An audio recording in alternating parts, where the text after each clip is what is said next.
Hello, Earth and Space Science students. This is your second instructional video for Unit 3, Week 2, and this is covering the second activity called Seismic Waves at Earth's Interior / Convection Currents, kind of a mouthful.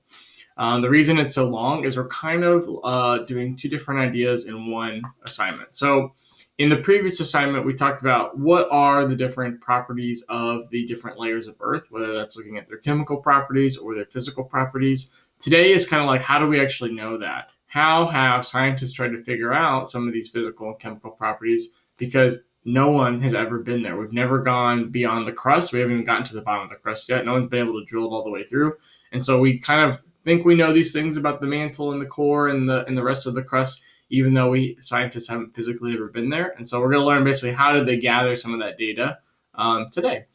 And so that's kind of what I talked about in our learning target. That's what we're learning about. And then your goal with this assignment is to learn how these different types of seismic waves move through Earth. That's partially how we've gathered some of this data. And then also about how temperature differences create convection currents, which move the plates, which is kind of a really key part. I know you guys talked about that in middle school. Again, we're going to touch on it again because that's really kind of the key mover when it comes to plate tectonics.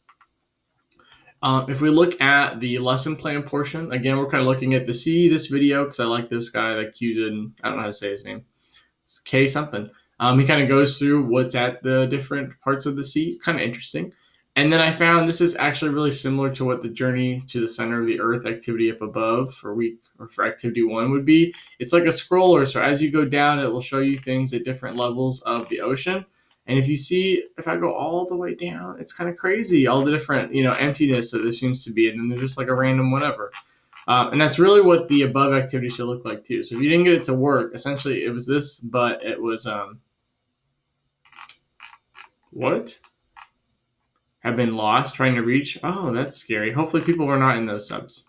But this is essentially kind of the same idea. So that it was that you scroll down, you go through the layers of the Earth.